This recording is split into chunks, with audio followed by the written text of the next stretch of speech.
ऋषि विश्वामित्र भारतीय धर्म ग्रंथों में एक महान ऋषि के रूप में वर्णित हैं। उनका जीवन संघर्ष, तपस्या और अद्वितीय उपलब्धियों से भरा हुआ है। विश्वामित्र मूल रूप से एक क्षत्रिय थे और उनके जन्म का नाम विश्वराज था। विश्वराज अपने राज्य के समर्पित और पराक्रमी राजा थे। एक बार वो जंगल में शिकार करने गए। शिकार के दौरान वो काफी थके और प्यासे थे।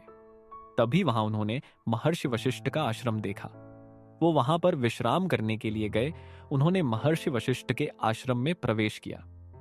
वशिष्ठ ने उनका आदर पूर्वक स्वागत किया और अपनी दिव्य गाय नंदिनी के माध्यम से उन्हें और उनके सैनिकों को अनेक प्रकार के भोजन खिलाए। विश्वराज ने नंदिनी गाय के चमत्कारी गुणों को देखकर उसे अपने राज्य में ले जाने की इच्छा प्रकट की, लेकिन वशिष्ठ ने यह कहते हुए मना कर दिया कि यह गाय आश्रम की संपत्ति है और देवताओं की सेवा के लिए समर्पित है। इस पर विश्वराज ने गाय को बलपूर्वक ले जाने का प्रयास किया। वशिष्ठ ने अपनी तपस्या के बल पर दिव्य शक्तियों का प्रयोग करते हुए विश्वराज और उनकी सेना को पराजित कर दिया।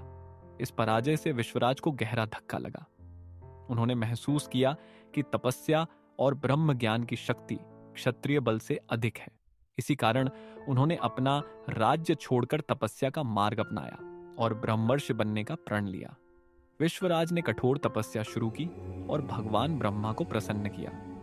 ब्रह्मा ने उन्हें राजर्षि की उपाधि प्रदान की, लेकिन विश्वराज इससे संतुष्ट नहीं हुए, क्योंकि उनका उद्देश्य ब्रह्मर्षि बनने का था।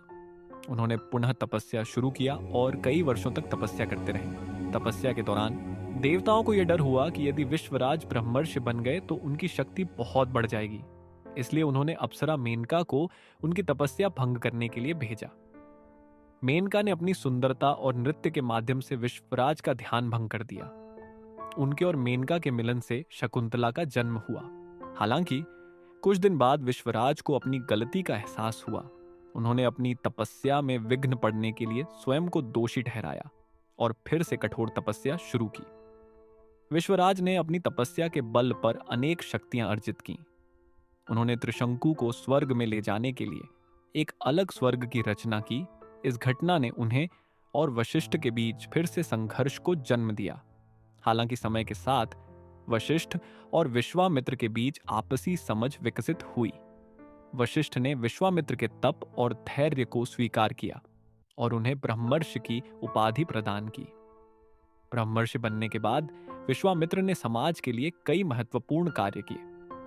उन्होंने कई मंत्रों की रचना की और ऋग्वेद के प्रमुख आर्चाओं की रचना में योगदान दिया। उन्होंने भगवान राम और लक्ष्मण को राक्षसों से युद्ध करने की शिक्षा भी दी।